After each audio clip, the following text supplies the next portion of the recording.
오늘 주제는 바로 원달러 환율과 한국 경제입니다. 사실 환율이라는 게 뉴스에서 매일 나오지만 대부분의 사람들이 정확히 이게 내 삶에 어떤 영향을 미치는지, 그리고 지금 이 환율이 왜 이렇게 높은 건지, 앞으로는 어떻게 될 건지 체계적으로 이해하고 있는 분은 많지 않습니다. 그래서 오늘은 크게 4개의 챕터로 나눠서 이야기를 해보려고 합니다. 첫 번째 챕터에서는 환율이라는 개념 자체를 깊이 있게 파헤쳐 볼 겁니다. 두 번째 챕터에서는 지금 원달러 환율이 왜 1,400원대에 머물러 있는지 그 구조적인 원인들을 분석합니다. 세 번째 챕터에서는 이 고환율이 우리 경제 전반에 미치는 영향을 살펴보고요.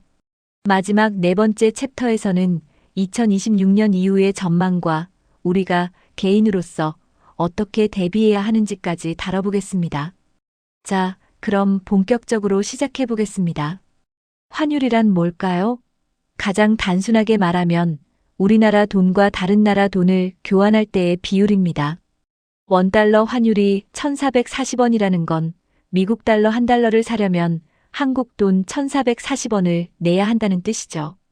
굉장히 심플한 개념 같지만 이 숫자 하나가 움직일 때마다 수출 기업의 실적이 바뀌고 수입 물가가 바뀌고 여러분이 해외 직구하는 물건 가격이 바뀌고 여행 경비가 바뀝니다. 환율을 이해하려면 먼저 통화의 가치라는 개념을 잡아야 합니다. 원달러 환율이 올라간다는 건 달러 가치가 오른 것일 수도 있고 원화 가치가 떨어진 것일 수도 있습니다. 이 두 가지가 동시에 작용할 수도 있고요. 그래서 환율을 볼 때는 단순히 숫자만 보면 안 되고 왜 이 숫자가 이렇게 됐는가를 항상 양쪽에서 봐야 합니다. 달러가 강해진 건지 원화가 약해진 건지 아니면 둘 다인지, 이걸 조금 더 체계적으로 이해하기 위해서 달러 인덱스라는 개념을 알아둘 필요가 있습니다. 달러 인덱스, 줄여서 DXY라고도 하는데요. 이건 미국 달러의 가치를 유로, 엔, 파운드, 캐나다 달러, 스웨덴 크로나, 스위스 프랑 등 주요 6개 통화 대비 종합적으로 측정한 지수입니다. 이 지수가 올라가면 달러가 전반적으로 강해졌다는 뜻이고 내려가면 달러가 약해졌다는 뜻이죠. 그런데 흥미로운 점이 있습니다. 보통 달러 인덱스가 올라가면 원달러 환율도 같이 올라가고 달러 인덱스가 내려가면 원달러 환율도 내려가는 게 일반적인 패턴입니다. 그런데 최근에는 이 패턴이 깨지는 경우가 종종 발생했습니다. 달러 인덱스는 100 이하 수준을 유지하고 있는데 원달러 환율은 1,400원대 중후반까지 치솟는 현상이 나타난 거죠. 이게 무엇을 의미하느냐? 달러가 전반적으로 강해져서 환율이 오른 게 아니라 원화가 유독 약해진 측면이 크다는 겁니다. 이 부분은 뒤에서 자세히 다루겠지만 한국 경제의 구조적인 문제들이 환율에 반영되고 있다는 중요한 시그널입니다. 환율이 결정되는 메커니즘을 좀 더 들여다보면 기본적으로 외환 시장에서의 수요와 공급에 의해 결정됩니다. 달러를 사려는 사람이 많으면 환율이 올라가고 달러를 팔려는 사람이 많으면 환율이 내려갑니다. 그럼 달러를 사려는 수요는 어디서 오느냐? 크게 몇 가지로 나뉩니다. 첫째, 수입 기업들이 해외에서 원자재나 부품을 사올 때 달러가 필요합니다. 둘째, 해외여행이나 유학 등으로 개인들이 달러를 환전합니다. 셋째, 해외 투자를 위해 달러를 사는 수요가 있습니다. 특히 이 세 번째가 최근 가장 큰 변수가 되고 있는데요. 이른바 서학개미들의 해외 주식 투자가 폭발적으로 늘면서 달러 수요가 구조적으로 증가한 겁니다. 반대로 달러 공급은 어디서 오느냐? 수출 기업들이 해외에서 벌어들인 달러를 국내로 가져와서 원화로 바꿀 때 달러가 공급됩니다. 외국인 투자자들이 한국 주식이나 채권을 사기 위해 달러를 원화로 바꿀 때도 달러가 공급되고요. 이렇게 수요와 공급이 만나는 지점에서 환율이 결정되는 겁니다. 여기서 중요한 것은 환율은 단순히 시장의 수급만으로 결정되는 게 아니라는 점입니다. 금리 차이, 무역 수지, 자본 이동, 지정학적 리스크, 정치적 안정성, 그리고 시장 참여자들의 심리까지 복합적으로 작용합니다. 예를 들어 미국의 기준금리가 한국보다 높으면 투자자들은 더 높은 수익을 찾아 미국으로 돈을 옮기게 되고 그 과정에서 달러 수요가 늘면서 환율이 올라가게 됩니다. 이게 바로 금리 차이에 의한 자본 유출 메커니즘이죠. 역사적으로 환율이 한국 경제에 얼마나 큰 영향을 미쳤는지 잠시 돌아보겠습니다. 1997년 외환위기 당시 원달러 환율은 800원대에서 시작해서 한때 2,000원 가까이 치솟았습니다. 이게 어떤 의미냐면 해외에서 빌린 달러 빚이 하루아침에 2배 반 이상으로 불어났다는 뜻입니다. 기업들이 줄줄이 쓰러졌고 실업률이 폭증했고 수많은 가정이 파괴됐습니다. 환율이라는 게 단순한 숫자가 아니라 국민 경제의 운명을 좌우할 수 있는 핵심 변수라는 걸 우리는 이미 뼈아프게 경험한 적이 있습니다.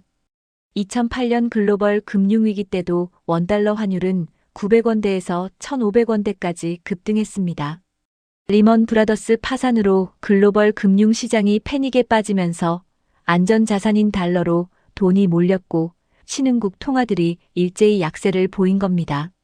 당시 한국은 외환 보유고가 충분했기 때문에 97년 같은 최악의 상황은 면했지만 그래도 경제적 충격은 상당했습니다.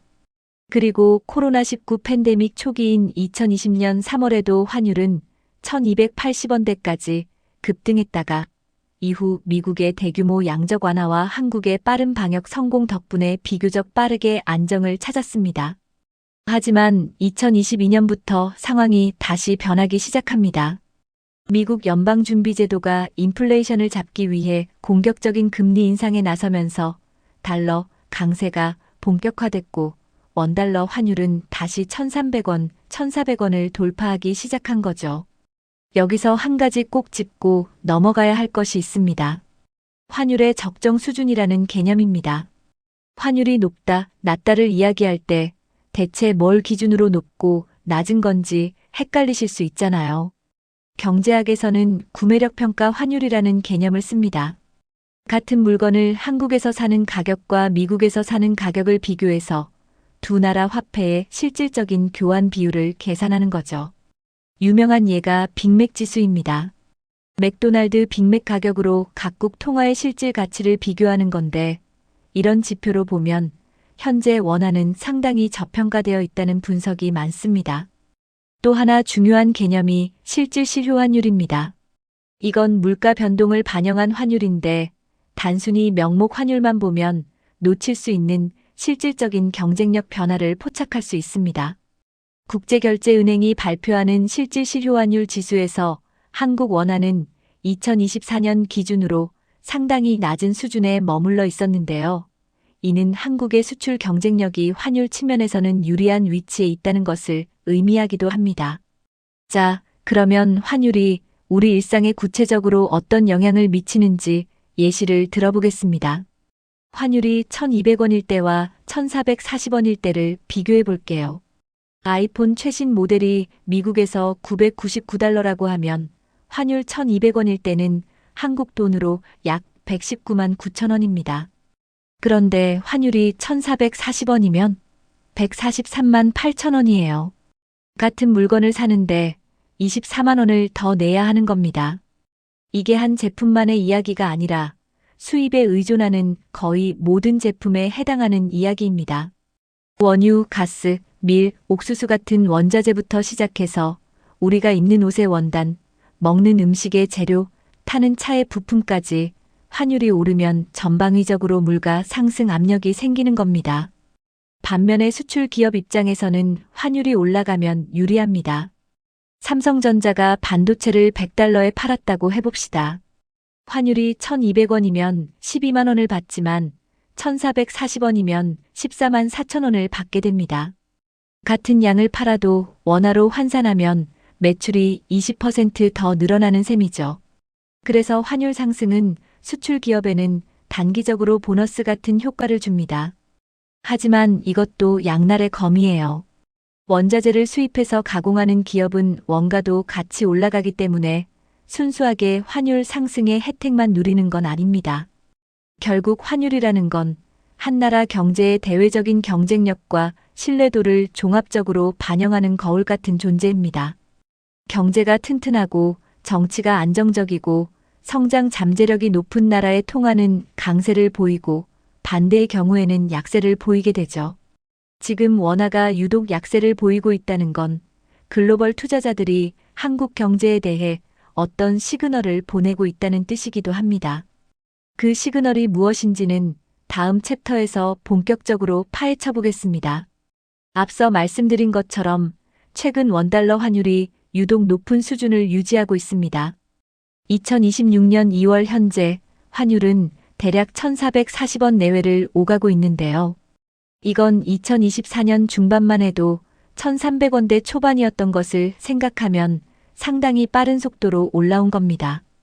가장 심했던 시기인 2025년 12월에는 1,470원대를 넘나들었는데 이건 1998년 외환위기 이후 월 평균 기준으로 최고 수준이었습니다. 도대체 왜 이렇게 된 걸까요? 원인은 하나가 아닙니다. 복합적인 요인들이 동시에 작용하고 있는데 하나씩 뜯어보겠습니다. 첫 번째 원인은 한미 금리 격차입니다. 미국 연방준비제도 줄여서 연준은 2022년부터 인플레이션을 잡기 위해 공격적으로 금리를 올렸습니다. 기준금리를 거의 제로에서 5%대까지 끌어올렸죠. 반면 한국은행은 미국만큼 급격하게 금리를 올리지 못했습니다. 내수 경기가 워낙 안 좋았기 때문이에요. 그 결과 한미 간 금리 격차가 벌어졌고 돈은 자연스럽게 금리가 높은 미국 쪽으로 흘러갔습니다. 이걸 캐리 트레이드라고 부르기도 하는데 간단히 말하면 금리가 낮은 나라에서 돈을 빌려서 금리가 높은 나라에 투자하는 전략입니다. 한국의 금리가 미국보다 낮으니까 원화를 팔고 달러를 사서 미국 국채나 머니마켓 펀드에 투자하는 게 수익이 더 좋은 거죠. 이런 자금 이동이 구조적으로 달러 수요를 만들어내면서 환율 상승 압력으로 작용합니다. 연준도 2025년 들어서 금리 인하 기조로 전환하긴 했지만 시장의 기대만큼 빠르게 내리지는 않았습니다. 인플레이션이 끈적하게 남아 있었거든요. 한국은행도 경기 부양을 위해 금리를 내리고 있지만 환율 부담 때문에 마음껏 내리지 못하는 딜레마에 빠져 있습니다. 금리를 더 내리면 한미 금리 격차가 더 벌어져서 환율이 또 오를 수 있으니까요. 이게 바로 통화 정책의 트릴레마라고 불리는 상황입니다. 두 번째 원인은 서학개미, 즉 해외 주식에 투자하는 한국 개인 투자자들의 폭발적인 증가입니다. 이건 사실 가장 한국적이고 가장 독특한 현상 중 하나입니다. 2020년 코로나 팬데믹 이후로 한국의 개인 투자자들이 미국 주식 시장에 본격적으로 뛰어들기 시작했는데 그 규모가 해가 갈수록 기하급수적으로 커졌습니다. 구체적인 숫자를 보시면 놀라실 겁니다. 2024년 개인의 해외 주식 순매수는 약 101억 달러 수준이었는데 2025년에는 11월까지만 무려 280억 달러 중반대로 치솟았습니다. 1년 새 거의 3배 가까이 불어난 겁니다. 월별로 보면 더 극적입니다. 2025년 10월 한 달에만 개인 투자자들이 해외 주식을 68억 달러어치나 순매수했는데 이건 2011년 관련 통계 작성 이래 역대 최대 규모였습니다. 한국예탁결제원 자료에 따르면 2025년 12월 기준으로 서학개미들이 보유한 해외 주식은 총 1,754억 달러에 달합니다. 이 중 대부분이 미국 주식이에요. 개인 투자자의 해외 주식 투자 보관 잔액에서 미국 주식이 차지하는 비중이 거의 90%에 육박합니다. 테슬라, 엔비디아, 애플 같은 빅테크 주식에 특히 집중되어 있고 레버리지 ETF 같은 고위험 상품에 대한 투자도 상당합니다. 이게 환율에 어떤 영향을 미치는지 생각해보면 한국 투자자가 미국 주식을 사려면 먼저 원화를 달러로 환전해야 합니다.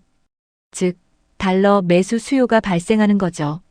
280억 달러면 한국 돈으로 약 40조 원이 넘는 금액인데 이 돈이 한 해 동안 원화에서 달러로 전환됐다는 뜻입니다. 이건 외환시장에서 엄청난 달러 매수 압력으로 작용합니다. 한국은행 국제투자대조표를 보면 거주자의 달러 예금이 사상 최고치인 1194억 3천만 달러까지 늘었는데 이것도 같은 맥락입니다. 한국 사람들이 달러를 보유하려는 성향이 구조적으로 강해지고 있는 겁니다. 문제는 이게 일시적인 현상이 아니라 구조적인 변화라는 점입니다. 왜 한국 투자자들이 이렇게 미국 주식에 몰리느냐? 답은 간단합니다.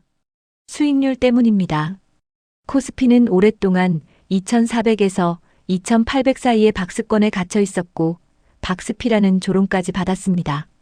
반면 미국의 S&P 500이나 나스닥은 AI 혁명 주도의 기술주 랠리에 힘입어 꾸준히 우상향했습니다.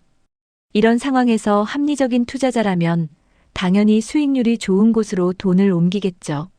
그게 바로 구조적 자본 유출이고 이것이 환율 상승의 가장 강력한 엔진 중 하나입니다. 세 번째 원인은 글로벌 불확실성의 증대입니다. 미중 무역 갈등, 러시아-우크라이나 전쟁, 중동 불안, 대만 해협 긴장 등 지정학적 리스크가 겹겹이 쌓여 있죠. 이런 불확실성이 커지면 투자자들은 본능적으로 안전자산을 찾게 됩니다. 그리고 세계에서 가장 대표적인 안전자산이 바로 미국 달러입니다. 달러로 돈이 몰리면 달러 강세가 나타나고 상대적으로 한국 원화 같은 신흥국 통화는 약세를 보이게 되는 거죠. 특히 트럼프 행정부의 보호무역 기조가 강화되면서 글로벌 무역 환경의 불확실성이 더욱 커졌습니다. 미국이 관세를 올리면 한국 같은 수출 의존도가 높은 나라는 직접적인 타격을 받게 됩니다. 시장에서는 이런 위험을 선반영해서 원화를 매도하는 움직임이 나타나고요. 한미 무역 협상이 타결되면 환율이 안정될 것이라는 기대도 있었지만 실제로 협상이 마무리된 이후에도 환율은 쉽게 내려오지 않았습니다. 또한 AI 버블 가능성에 대한 경고도 투자 심리를 흔들고 있습니다. 지금 미국 주식 시장의 상승을 이끌고 있는 건 AI 관련 기업들인데 만약 AI 투자에 대한 기대가 꺾이거나 어불이 터진다면 그때는 안전자산 선호 심리가 극대화되면서 달러 수요가 폭발할 수 있습니다. 이런 테일 리스크도 환율의 상방 압력으로 작용하고 있습니다. 네 번째 원인은 한국 경제 내부의 구조적 문제들입니다. 여기가 사실 가장 본질적인 부분인데요. 한국의 잠재 성장률이 계속 하락하고 있다는 게 핵심입니다. 1990년대에 7.8%였던 잠재 성장률이 2020년대 들어 2%대로 떨어졌습니다.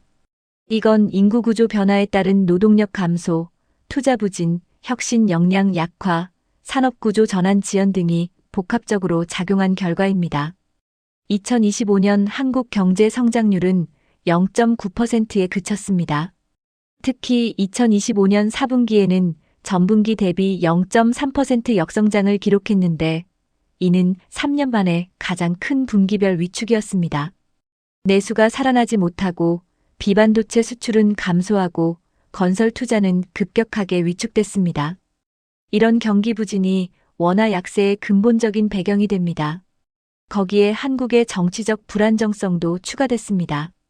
정치적 혼란은 외국인 투자자들의 신뢰를 훼손하고 이는 자본 유출과 환율 상승으로 직결됩니다. 외국인 투자자 입장에서 정치적 불확실성이 높은 나라에 투자하는 건 리스크가 크기 때문에 한국 자산에 대한 투자를 줄이거나 철수하는 움직임이 나타날 수밖에 없는 겁니다. 마지막으로 저출생 문제도 환율에 장기적인 영향을 미칩니다. 합계 출산율이 0.7명대로 세계 최저 수준인 한국은 생산 가능 인구가 빠르게 줄어들고 있습니다.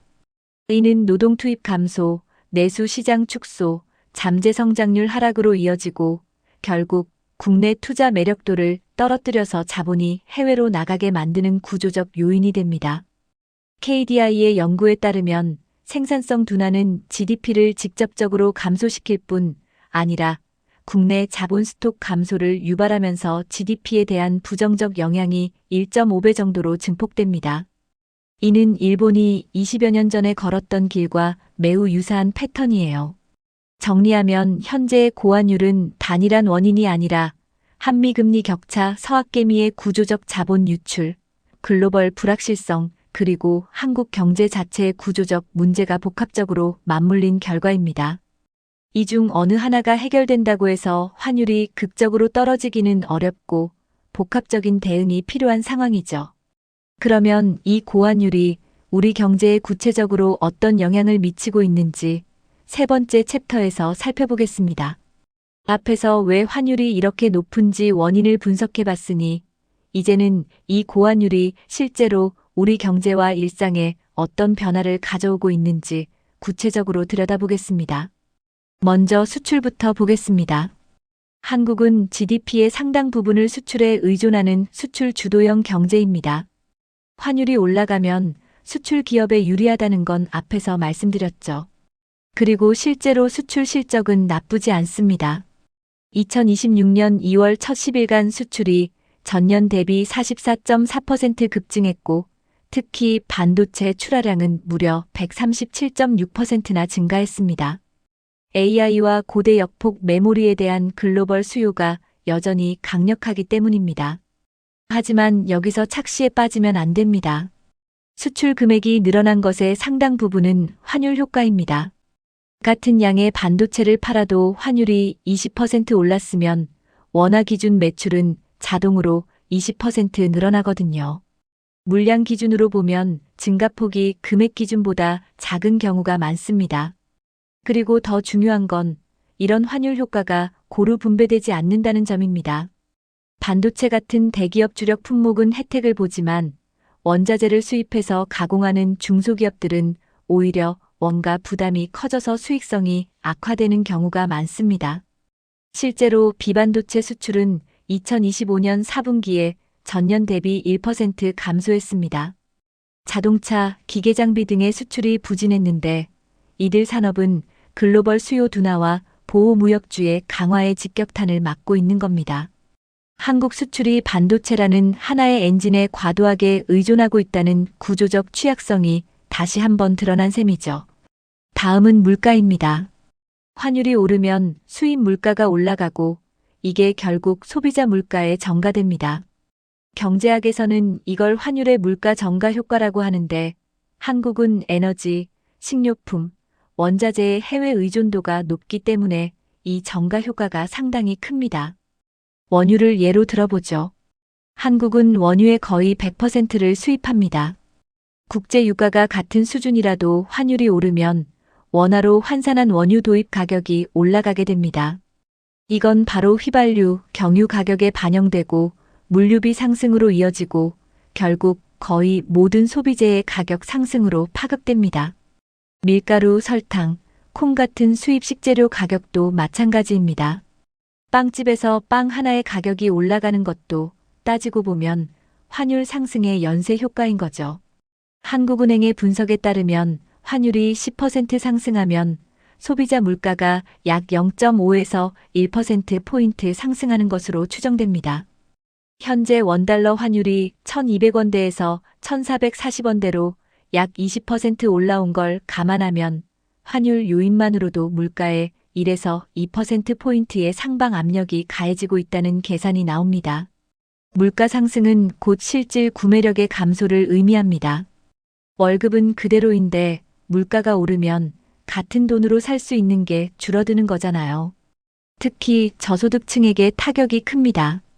고소득층은 소비에서 수입품 비중이 높더라도 전체 소득 대비 비율이 작지만 저소득층은 식료품이나 에너지 같은 필수 소비재의 비중이 높기 때문에 환율 상승의 영향을 더 크게 체감하게 됩니다. 이건 단순한 경제 이슈가 아니라 사회적 형평성의 문제이기도 합니다. 주식시장 이야기도 빼놓을 수 없습니다. 고환율은 외국인 투자자들의 한국 주식 투자에도 영향을 미칩니다. 외국인 입장에서 한국 주식에 투자하려면 달러를 원화로 바꿔야 하는데 환율이 높으면 같은 달러로 더 많은 원화를 확보할 수 있으니까 주식을 싸게 살 수 있는 셈이죠. 이런 점에서 고환율이 외국인 매수의 유인이 될 수 있습니다. 실제로 반도체 중심의 외국인 매수세가 최근 한국 주식 시장에 유입되면서 시장 심리가 일부 개선되기도 했습니다. 하지만 외국인 투자자들은 환율 리스크를 항상 고려합니다. 한국 주식에서 수익을 내더라도 원화가 추가로 절하되면 달러로 환산한 수익률이 깎이기 때문이죠.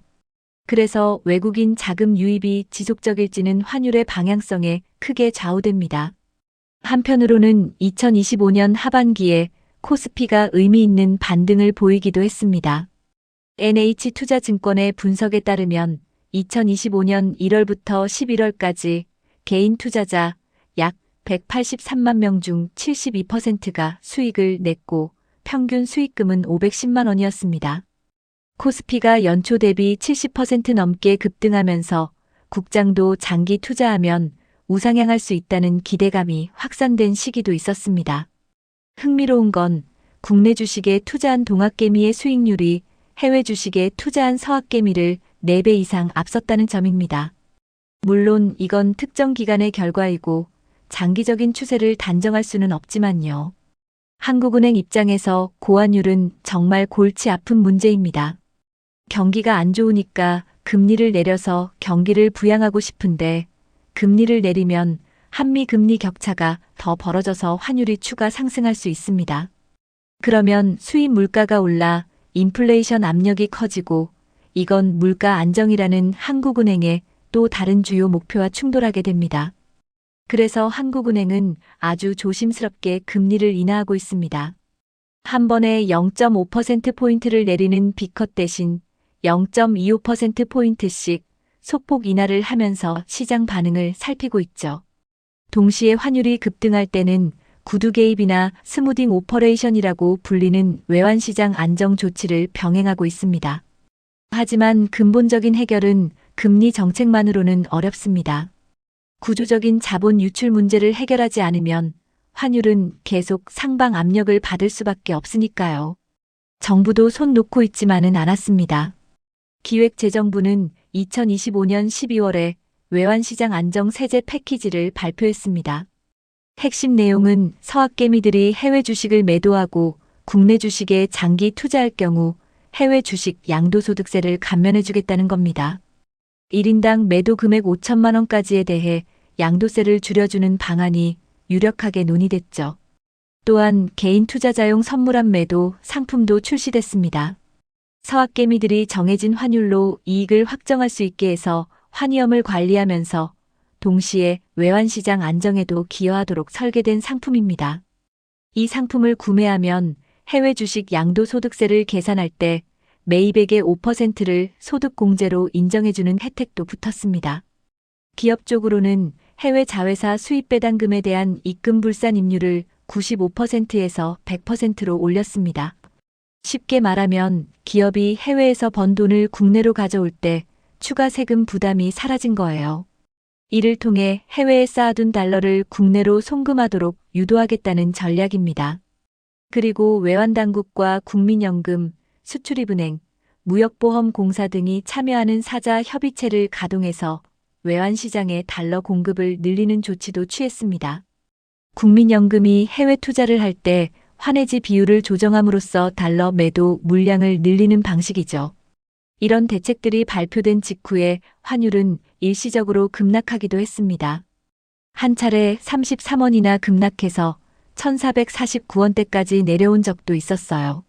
하지만 이후 다시 1440원대로 복귀하면서 시장은 대책의 효과가 제한적이라고 평가하는 분위기입니다.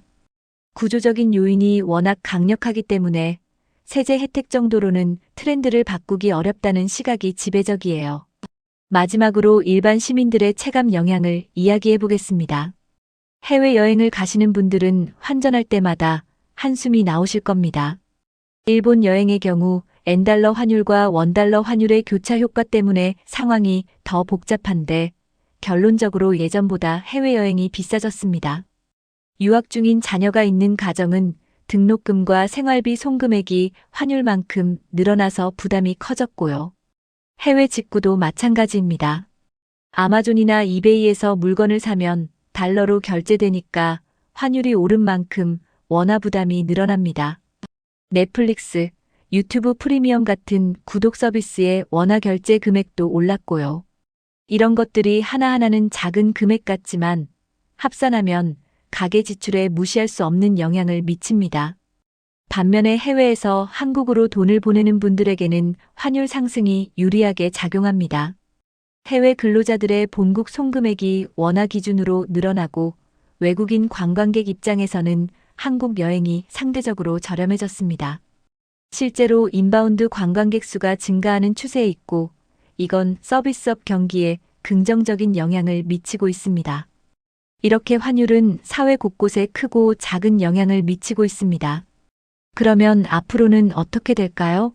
환율이 계속 이 수준에 머물 것인지, 아니면 반전의 계기가 있을 것인지, 마지막 챕터에서 전망과 대비책을 이야기해 보겠습니다. 지금까지 환율의 기본 개념, 고환율의 원인, 그리고 그 영향까지 살펴봤습니다. 이제 가장 중요한 질문을 던져볼 시간입니다. 앞으로 환율은 어떻게 될 것인가? 그리고 우리는 어떻게 대비해야 하는가? 먼저 주요 기관들의 전망을 종합해 보겠습니다. 대외경제정책연구원은 2026년에 원화 가치가 점진적으로 회복될 것으로 전망했습니다. 그 근거로 미국 기준금리 인하 기조의 지속에 따른 달러 약세, WGBI 편입 효과로 인한 외국인 자금 유입, 수출 회복세, 그리고 사자 협의체 등의 외환시장 안정 조치 효과를 들었습니다. 블룸버그 컨센서스에 따르면 달러 인덱스는 2026년 4분기에 94.5 수준까지 하락할 것으로 예상되는데, 이는 현재 수준보다 상당히 낮은 겁니다. 달러가 전반적으로 약세로 가면 원달러 환율도 자연스럽게 하락 압력을 받게 됩니다. 일부 전문가들은 2026년 하반기에 1380원대까지 내려올 수 있다는 전망도 내놓고 있습니다. 여기서 가장 큰 호재는 WGBI, 즉 세계 국채지수 편입 효과입니다. 한국 국채의 WGBI 편입은 2024년 10월에 확정됐고, 실제 편입은 2026년 4월부터 시작해서 같은 해 11월까지 단계적으로 이루어질 예정입니다. WGBI를 추종하는 글로벌 펀드 자금 규모가 2.5조에서 3조 달러에 달하는데, 한국의 편입 비중 약 2.05%를 감안하면 약 500억에서 670억 달러, 원화로 75조에서 90조 원의 신규 외국 자금이 유입될 것으로 추정됩니다. 이건 엄청난 규모입니다. 이 자금이 국내 채권 시장으로 들어오면서 달러가 원화로 전환되니까 외환 시장에서 달러 공급이 늘어나고 환율 하락 압력이 발생합니다. 또한 국채 금리가 하락하면서 시중 금리 전반이 안정되는 효과도 기대할 수 있고, 외국인의 원화 채권 보유 장기화로 급격한 자본 유출 위험도 줄어들게 됩니다. WGBI에 편입된 다른 나라들의 사례를 보면, 멕시코는 2010년 편입 이후 3년간 장기 금리가 약 300bp 하락했고, 말레이시아도 2007년 편입 이후 약 70bp 금리가 내렸습니다. 하지만 낙관론에만 빠져서는 안 됩니다. 비관적인 시나리오도 충분히 가능합니다. 첫째, 미국의 인플레이션이 예상보다 끈적하게 남아서 연준의 금리 인하 속도가 늦춰질 수 있습니다. 그러면 달러 강세가 지속되면서 환율 하락이 제한됩니다. 둘째, 글로벌 무역 분쟁이 격화되면 수출 의존도가 높은 한국 경제에 직격탄이 되고, 이는 원화 약세로 연결됩니다. 셋째, 서학개미들의 해외 투자가 줄어들지 않을 수 있습니다. 세금 혜택이 주어져도 미국 주식 시장의 수익률이 계속 좋으면 투자자들이 쉽게 돌아오지 않을 수 있습니다. 결국 가장 현실적인 전망은 2026년의 환율이 현재 수준에서 점진적으로 하락하긴 하겠지만, 급격한 하락보다는 완만한 조정이 될 가능성이 높다는 겁니다. 주요 8개 글로벌 투자은행이 한국의 2026년 성장률 전망을 2.1%로 상향 조정한 것은 긍정적이지만, IMF의 1.8% 전망이 보여주듯 아직 힘찬 회복이라기보다는 완만한 반등 수준입니다. 그러면 한국 경제가 진정한 의미에서 회복하고 환율이 안정적으로 하락하려면 어떤 조건이 필요할까요? 크게 4가지를 말씀드리겠습니다. 첫째, 수출 구조의 다변화입니다. 지금 한국 수출은 반도체에 지나치게 의존하고 있습니다. AI 반도체 호황이 계속되는 한 이건 강점이지만, 반도체 사이클이 꺾이는 순간 취약해질 수 있습니다. 자동차 전동화, 바이오, 에너지, 로봇 같은 차세대 수출 산업을 키워서 수출 포트폴리오를 다변화하는 게 필수적입니다. 둘째, 내수 시장의 회복입니다. 한국 경제의 약한 고리는 내수입니다. 가계부채 부담, 부동산 시장 침체, 높은 생활비 등으로 소비가 위축되어 있는데요. 금리 인하와 재정 확대를 통해 소비를 살리고 특히 중산층의 구매력을 회복시키는 게 핵심입니다. 2026년에는 금리 인하 기대, 재정 정책 효과 등으로 민간 소비가 점진적으로 회복될 것이라는 전망이 우세하긴 합니다.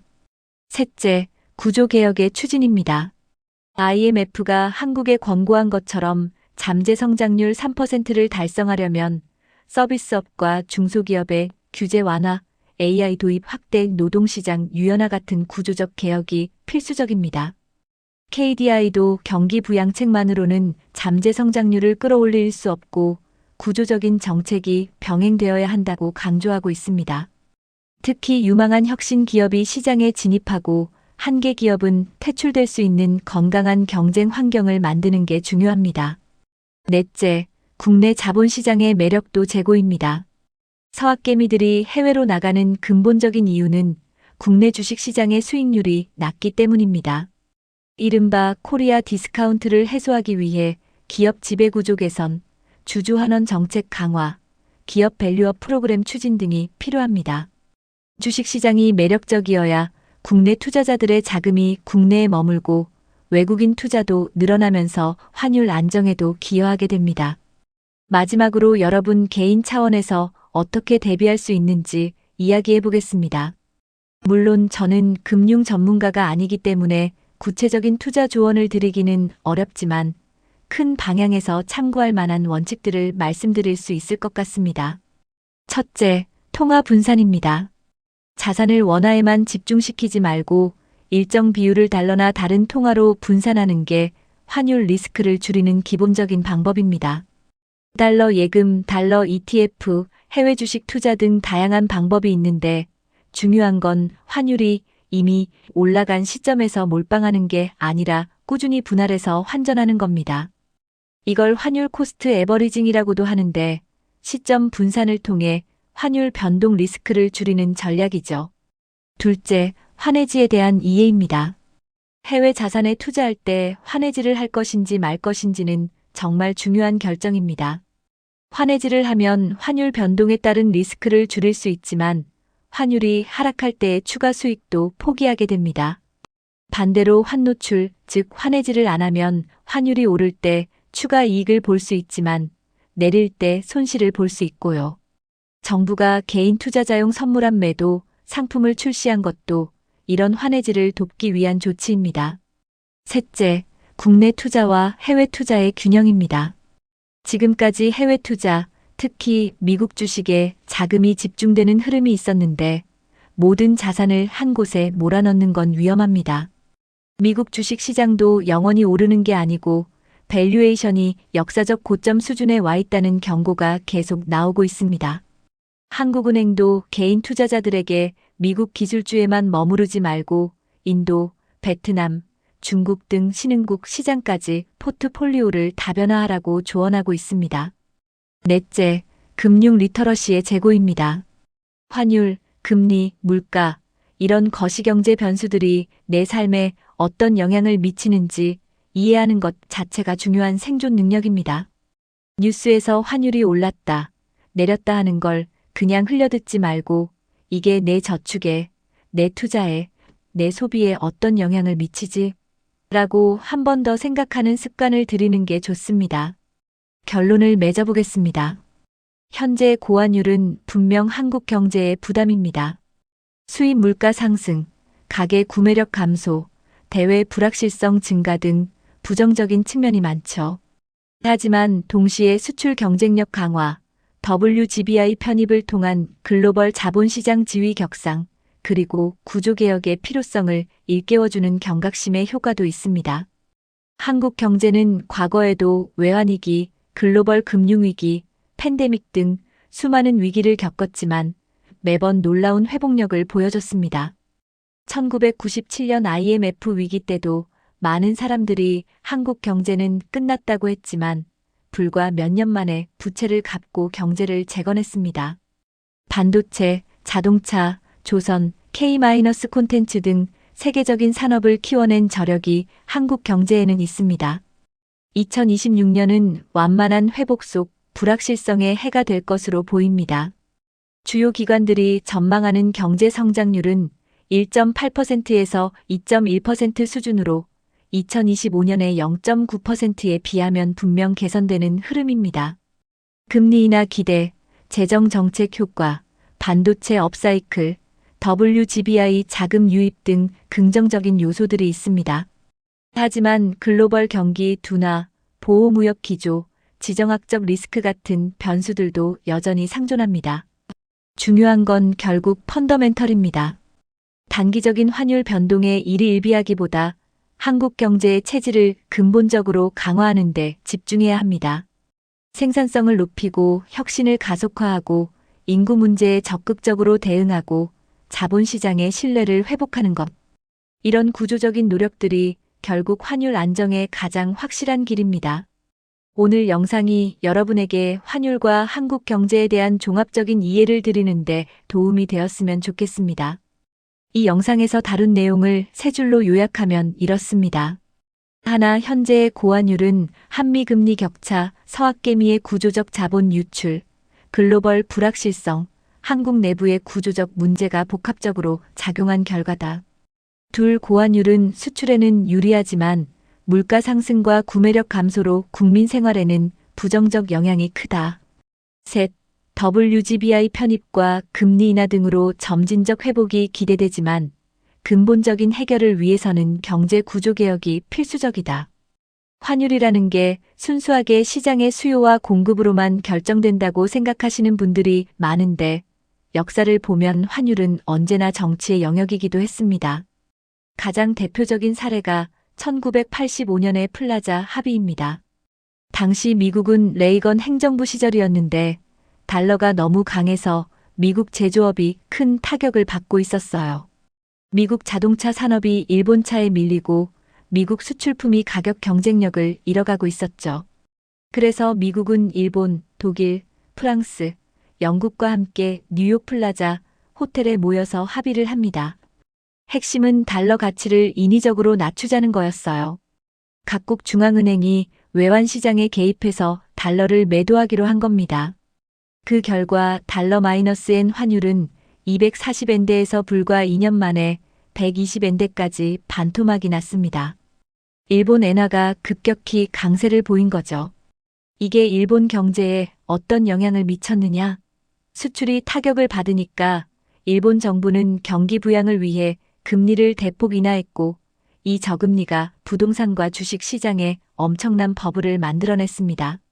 1989년 일본 니케이 지수가 사상 최고치인 38,957포인트를 찍은 뒤 버블이 터지면서 일본은 잃어버린 30년이라 불리는 장기 침체에 빠져들었습니다. 환율 하나가 한 나라의 운명을 바꿔놓은 대표적인 사례입니다. 이 이야기를 왜 하느냐면 지금 트럼프 행정부가 비슷한 움직임을 보이고 있기 때문입니다. 트럼프는 첫 임기 때부터 달러가 너무 강하다고 불만을 표시해왔습니다. 강달러가 미국 수출에 불리하다는 거죠. 일각에서는 현대판 플라자 합의, 즉 말하라고 합의가 나올 수 있다는 관측도 나옵니다.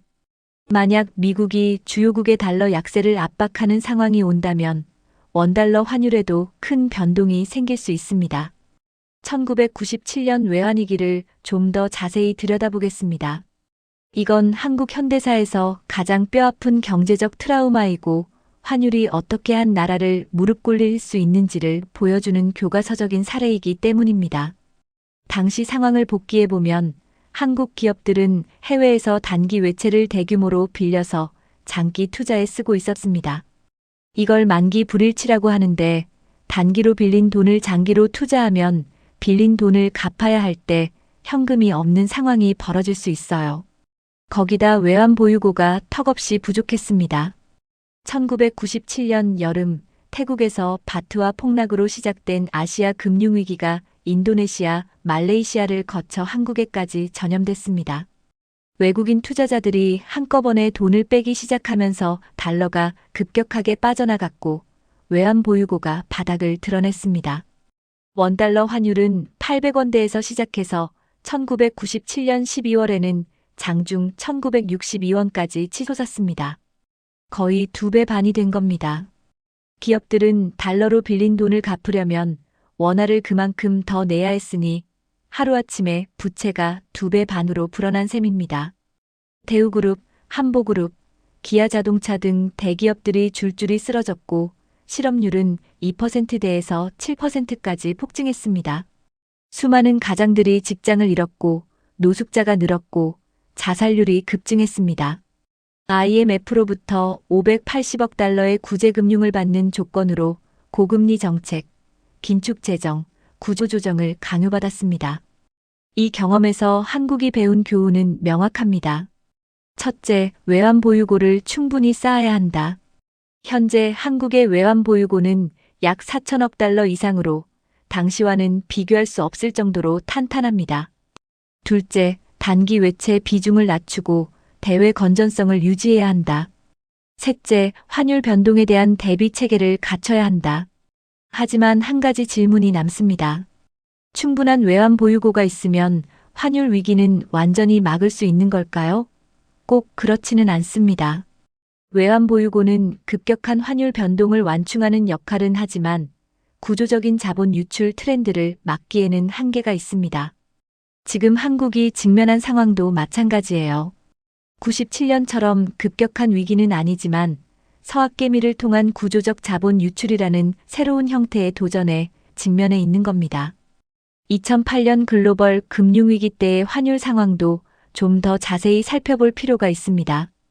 당시 원달러 환율은 2008년 3월 약 990원에서 2009년 3월 1570원대까지 치솟았습니다.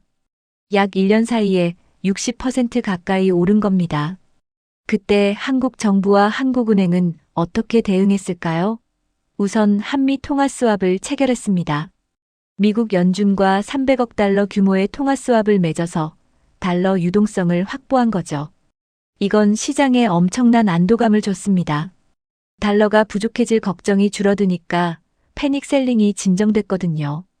또한 한국은행은 외환 보유고를 적극적으로 활용해서 외환 시장에 달러를 공급했고 기준금리도 5.25%에서 2.0%까지 대폭 인하했습니다. 지금과 비교하면 중요한 차이점이 있습니다. 2008년에는 위기의 진원지가 미국이었고 한국은 그 여파를 받은 피해자였습니다. 외부 충격에 의한 일시적인 환율 급등이었기 때문에 충격이 지나가면 환율도 자연스럽게 안정됐죠. 하지만 지금의 고환율은 외부 충격보다 내부의 구조적 요인이 더 크게 작용하고 있다는 점에서 성격이 다릅니다. 서학개미의 구조적 자본 유출, 잠재 성장률 하락, 저출생 등은 일시적인 충격이 아니라 지속적인 트렌드이기 때문에 환율이 안정되는데도 더 오래 걸릴 수 있습니다. 또한 2008년에는 한미 통화 스왑이라는 강력한 카드가 있었는데 지금은 상시 통화 스왑이 아니라 위기 시에만 체결되는 구조이기 때문에 평시의 환율 안정에는 직접적인 도움이 되기 어렵습니다. 물론 한국은 일본, 중국 등과도 통화 스왑을 맺고 있어서 위기 대응 능력 자체는 97년과는 차원이 다르지만 구조적 문제에 대한 해결은 별개의 이야기입니다. 환율이 산업별로 미치는 영향을 좀 더 구체적으로 들여다보겠습니다. 먼저 반도체 산업입니다. 삼성전자와 SK하이닉스로 대표되는 한국 반도체 산업은 현재 환율 상승의 가장 큰 수혜자입니다. 왜냐하면 반도체는 달러로 거래되는 글로벌 상품이고 제조 원가 중 국내 인건비와 시설 투자 비용의 비중이 높기 때문입니다. 쉽게 말하면 수익은 달러로 들어오는데 비용의 상당 부분은 원화로 나가니까 환율이 오르면 원화 기준 이익이 자동으로 늘어나는 구조인 거죠. 일반적으로 원달러 환율이 10원 오르면 삼성전자의 영업이익이 연간 약 3천억에서 4천억 원 늘어나는 것으로 추정됩니다. 환율이 1,200원에서 1,440원으로 240원 올랐다면 단순 계산으로 7조에서 9조 원 정도의 추가 이익이 환율 효과만으로 발생하는 셈입니다. 게다가 지금은 AI 반도체 슈퍼사이클이 겹쳐 있습니다. 고대 역폭 메모리 HBM이라고 불리는 제품의 수요가 폭발적으로 늘고 있는데 이 제품은 일반 메모리보다 단가가 몇 배나 높습니다. 엔비디아의 GPU에 들어가는 HBM3이 메모리의 경우 일반 DDR5 메모리보다 가격이 5배 이상 비쌉니다. 이런 고부가가치 제품의 수출이 늘어나면서 환율 효과와 물량 효과가 동시에 작용해서 반도체 수출이 폭증하고 있는 겁니다. 2026년 2월 첫 10일간 반도체 수출이 전년 대비 137.6% 증가했다는 건 정말 놀라운 수치입니다. 하지만 이 숫자를 볼 때 주의할 점이 있어요. 137.6% 증가의 상당 부분은 환율 효과와 가격 효과가 포함된 겁니다. 실제 출하량 기준의 증가율은 이보다 낮을 수 있습니다. 또한 반도체 산업 자체가 사이클 산업이기 때문에 지금의 호황이 영원히 지속될 수는 없습니다. 2018년에도 반도체 슈퍼사이클이 있었는데 2019년에 급격한 다운턴이 왔었죠. AI 수요가 구조적으로 다르다는 주장도 있지만 투자 과잉이나 수요 둔화의 가능성은 항상 염두에 둬야 합니다. 자동차 산업은 환율의 양날의 검을 가장 선명하게 보여주는 업종입니다. 현대차와 기아로 대표되는 한국 자동차 산업은 해외 생산 비중이 높기 때문에 환율 효과가 반도체만큼 단순하지 않습니다. 현대자동차 그룹은 전체 생산의 약 절반 이상을 해외 공장에서 합니다. 미국 엘라베마, 조지아 공장, 체코 공장, 인도 공장, 인도네시아 공장 등이 있죠.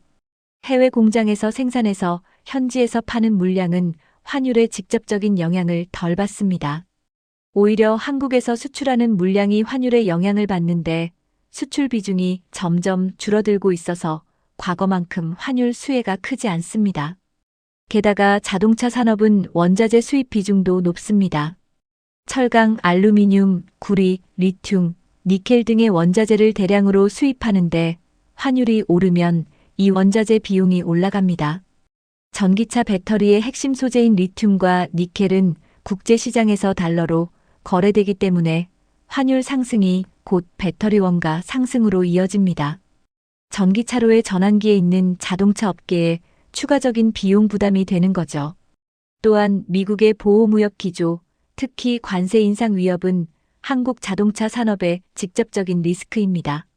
미국이 수입 자동차에 추가 관세를 부과한다면 한국에서 미국으로 수출하는 차량의 가격 경쟁력이 떨어지게 됩니다. 환율 상승으로 인한 가격 이점이 관세로 상쇄되는 상황이 올 수 있는 거예요. 그래서 현대차 그룹은 미국 내 생산을 늘리는 전략을 취하고 있습니다. 조지아에 전기차 전용 공장을 짓고 미국 내 투자를 대폭 확대하고 있죠. 항공산업은 환율 상승의 가장 큰 피해자 중 하나입니다. 항공사들은 항공유를 국제시장에서 달러로 구매합니다. 항공유 비용은 항공사 전체 비용의 약 30에서 40%를 차지하는데 환율이 오르면 이 비용이 고스란히 올라갑니다. 대한항공과 아시아나항공이 합병됐죠을 예로 들면 환율이 100원 오를 때마다 연간 수천억 원의 추가 비용이 발생하는 것으로 알려져 있습니다. 항공사들은 이 비용 증가를 항공권 가격에 전가할 수밖에 없고 이건 결국 소비자 부담으로 돌아옵니다. 유류 할증료가 올라가는 이유도 여기에 있습니다. 재미있는 건 환율 상승이 한국 항공사에는 불리하지만 인바운드 관광에는 유리하다는 점입니다. 외국인 관광객 입장에서는 한국 여행이 상대적으로 저렴해지니까 방한 관광객이 늘어나는 효과가 있습니다. 실제로 한국관광공사 데이터를 보면 방한 외국인 관광객 수가 꾸준히 회복되고 있고 특히 일본과 동남아시아에서의 관광객 증가가 두드러집니다. 명동, 강남, 홍대 같은 관광지에서 외국인을 더 자주 볼 수 있게 된 것도 환율 효과가 한몫하고 있는 거죠. 하지만 아웃바운드, 즉 한국인의 해외여행은 타격을 받습니다. 미국이나 유럽 여행 경비가 환율만큼 올라가니까 여행 수요가 동남아시아나 일본 같은 상대적으로 저렴한 목적지로 이동하는 현상이 나타나고 있습니다. 엔달러 환율 관계 때문에 일본 여행은 여전히 가성비가 괜찮은 편이거든요. 식품 산업도 환율의 영향을 크게 받습니다. 한국은 식량 자급률이 약 45% 수준에 불과합니다. 쌀을 제외하면 밀, 옥수수, 콩 등 주요 곡물의 대부분을 수입에 의존하고 있어요. 이 곡물들은 국제시장에서 달러로 거래되기 때문에 환율이 오르면 수입 가격이 올라가고 이게 식품 가격에 전가됩니다. 구체적인 예를 들어볼게요. 밀가루 가격이 올라가면 빵, 과자, 라면, 국수 등 밀가루를 원료로 하는 모든 식품의 가격이 올라갑니다. 옥수수 가격이 올라가면 사료 가격이 올라가고 사료 가격이 올라가면 돼지고기, 닭고기, 달걀 가격이 올라갑니다. 콩 가격이 올라가면 두부, 된장, 간장, 식용유 가격이 올라가죠. 이렇게 원자재 가격 상승이 연쇄적으로 파급되면서 마트에서 장볼 때 체감하는 물가가 전반적으로 올라가는 겁니다. 한국농수산식품유통공사의 데이터를 보면 수입식품 가격 지수가 환율 변동과 높은 상관관계를 보입니다. 환율이 10% 오르면 수입식품 가격이 약 6에서 8% 올라가는 것으로 추정되는데 이건 환율이 바로 전가되는 게 아니라 보통 3에서 6개월의 시차를 두고 반영됩니다. 그래서 환율이 올라간 직후에는 물가 영향이 크게 느껴지지 않지만 몇 달 뒤에 왜 이렇게 장이 비싸졌지? 라고 느끼게 되는 거예요. 대형 유통업체들은 원가 상승을 어느 정도 흡수하기도 하지만 한계가 있습니다.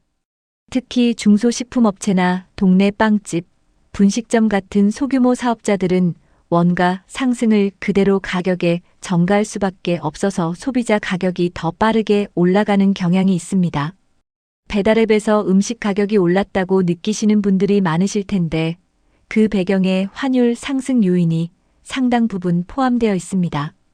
정유산업은 환율에 가장 민감한 업종 중 하나입니다.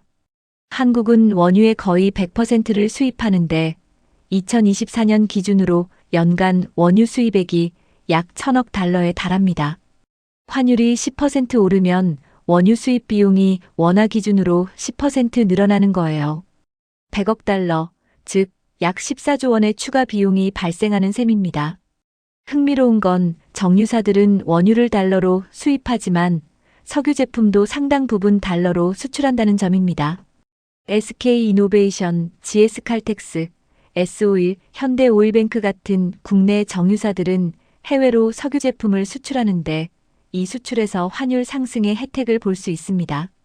하지만 국내 판매분에 대해서는 원가 상승 압력이 그대로 작용하기 때문에 주유소 기름값이 올라가는 건 피할 수 없습니다. 천연가스도 마찬가지입니다. 한국은 LNG 수입 세계 3위 국가인데 LNG 도입 가격이 환율 상승만큼 올라가면 한국가스공사의 구입 비용이 늘어나고 이건 결국 가스 요금에 반영됩니다. 겨울철 난방비가 올라가는 것도 환율과 무관하지 않은 거죠. 전기요금도 마찬가지입니다. 한국전력은 발전 연료의 상당 부분을 수입에 의존하기 때문에 환율 상승이 전기요금 인상 압력으로 작용합니다. IT 서비스와 게임 산업은 환율 상승의 의외의 수혜자입니다. 한국의 게임 회사들, 넥슨, 넷마블, NC소프트, 크래프톤 같은 기업들은 글로벌 시장에서 달러로 매출을 올리고 개발 인건비는 원화로 지급합니다. 환율이 오르면 해외 매출의 원화 환산액이 늘어나면서 이익이 증가하는 구조입니다. 특히 크래프톤의 경우 배틀그라운드라는 게임이 글로벌에서 막대한 매출을 올리고 있는데 인도, 동남아시아, 중동 등 신흥국 시장에서의 매출이 달러로 잡히기 때문에 환율 수혜가 상당합니다. 넥슨도 일본 시장에서의 매출 비중이 높은데 엔화 약세로 인한 부정적 효과와 원화 약세로 인한 긍정적 효과가 복합적으로 작용합니다. K-콘텐츠 산업도 비슷한 구조입니다. 드라마, 영화, 음악 등의 한류 콘텐츠가 글로벌 시장에서 달러로 수익을 올리고 제작비는 원화로 지출되니까 환율 상승이 수익성 개선으로 이어집니다. 넷플릭스와의 콘텐츠 계약이나 해외 음악 스트리밍 수익도 달러 기반이기 때문에 BTS, 블랙핑크 같은 K-팝 아티스트의 소속사들도 환율 수혜를 받고 있습니다. 다만 이런 수혜는 주로 해외 매출 비중이 높은 대형 기업에 집중된다는 한계가 있습니다. 국내 시장 위주로 사업하는 중소 IT 기업이나 소규모 게임 개발사는 오히려 클라우드 서비스 비용 대부분 달러 결제이나 해외 소프트웨어 라이선스 비용 증가로 부담이 커질 수 있습니다. 이번에는 많은 분들이 궁금해하시는 주제를 다뤄보겠습니다. 한국이 일본처럼 장기 침체에 빠질 가능성이 있느냐는 겁니다. 사실 지금 한국 경제가 걸어가고 있는 길이 20에서 30년 전 일본의 경로와 놀라울 정도로 비슷합니다. 이걸 일본화 또는 재패니피케이션이라고 부르는데 KDI를 비롯한 여러 연구기관에서 이 가능성을 심각하게 경고하고 있습니다. 구체적으로 어떤 점이 비슷한지 하나씩 비교해 보겠습니다. 첫째, 인구 구조입니다. 일본은 1990년대 중반부터 생산 가능 인구가 감소하기 시작했고 2000년대 들어 고령화가 본격화됐습니다. 한국은 일본보다 약 20년 뒤에 같은 경로를 밟고 있는데 속도는 훨씬 더 빠릅니다. 일본의 합계 출산율은 1.2명대인데 한국은 0.7명대입니다. 한국의 인구 감소 속도가 일본보다 훨씬 가파른 거죠. 둘째, 잠재 성장률 하락입니다. 일본의 잠재 성장률은 1980년대 약 4%에서 1990년대 2%대, 2000년대 1%대, 2010년대 0%대로 계속 하락했습니다. 한국도 1990년대 7.8%에서 2020년대 2%대로 떨어졌고 구조적 요인이 해결되지 않으면 앞으로도 계속 하락할 전망입니다.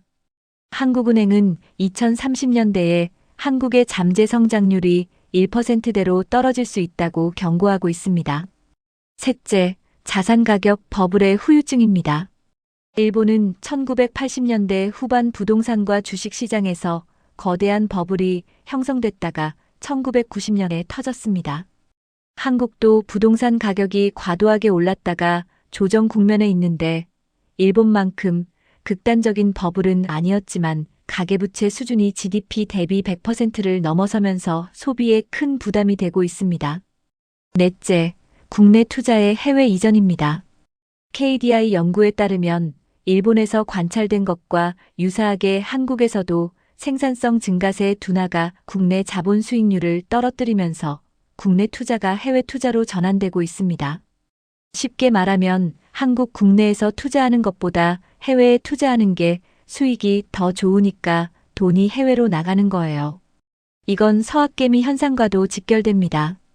개인 투자자뿐만 아니라 기업들도 국내 투자를 줄이고 해외 투자를 늘리고 있습니다. 다섯째, 엔화와 원화의 약세 패턴입니다. 일본 엔화는 2012년 아베노믹스 이후 장기적인 약세 트렌드에 들어갔습니다. 달러당 80엔이던 것이 150엔대까지 올라갔죠. 이건 일본의 저성장과 저금리 정책이 장기화되면서 나타난 구조적 현상입니다. 한국 원화도 비슷한 패턴을 보이기 시작했다는 점에서 우려가 있습니다. 하지만 비슷한 점만 있는 건 아닙니다. 한국이 일본과 다른 중요한 차이점들도 있습니다. 첫째, 반도체라는 킬러 산업이 있습니다. 일본이 침체에 빠질 때 글로벌 시장을 지배하는 산업이 약화되고 있었지만 한국은 AI 시대의 핵심인 반도체 산업에서 세계적인 경쟁력을 갖고 있습니다. SK 하이닉스의 HBM 기술력은 세계 최고 수준이고 삼성전자도 빠르게 따라잡고 있습니다. 둘째, K-콘텐츠라는 소프트 파워가 있습니다. 일본의 애니메이션과 게임 산업도 강력하지만 한국의 K-팝, K-드라마, K-영화는 글로벌 시장에서 전례 없는 영향력을 발휘하고 있습니다.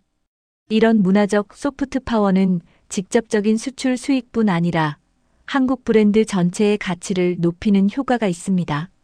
한국 화장품, 패션, 음식이 세계적으로 인기를 끄는 것도 K-콘텐츠의 파급 효과입니다. 셋째, 일본의 경험에서 교훈을 배울 수 있다는 점입니다. 일본은 버블 붕괴 후 구조개혁을 미루고 좀비 기업을 연명시키고 과감한 정책 전환을 하지 못해서 침체가 장기화됐습니다. 한국은 이런 실수를 반면교사로 삼아 선제적으로 대응할 수 있는 기회가 있습니다. 물론 아는 것과 실천하는 것은 다르기 때문에 정치적 의지와 사회적 합의가 필수적이지만요. 넷째, 디지털 전환에서의 강점입니다. 한국은 IT 인프라와 디지털 리터러시 면에서 세계 최고 수준입니다. AI, 클라우드, 빅데이터 등의 기술을 빠르게 도입해서 생산성을 높일 수 있는 잠재력이 있습니다. 일본이 침체기의 디지털 전환에서 뒤처진 것과는 대조적이죠. 한국 정부도 AI를 국가 전략 산업으로 지정하고 디지털 전환을 가속화하는 정책을 추진하고 있습니다. 결론적으로 한국이 일본의 전철을 밟을지 여부는 향후 5에서 10년간의 구조개혁 속도에 달려 있습니다. 노동시장 유연화, 규제 혁신, 기업 지배구조 개선, 저출생 대응, 사회 안전망 확충 등의 개혁이 빠르게 이뤄진다면 한국은 일본과는 다른 경로를 걸을 수 있습니다. 하지만 정치적 이해관계와 기득권의 저항으로 개혁이 지지부진하다면 일본보다 더 빠른 속도로 성장 동력을 잃어갈 수도 있습니다. 환율의 관점에서 보면 구조적 문제가 해결되지 않을 경우 원화의 장기 약세 트렌드가 지속될 가능성이 높습니다. 반면 개혁이 성공하고 새로운 성장 동력이 확보된다면 원화 가치가 회복되고 환율이 안정될 수 있겠죠. 이건 결국 우리 사회 전체의 선택에 달린 문제입니다. 마지막으로 실생활에 밀착한 시나리오 분석을 해보겠습니다.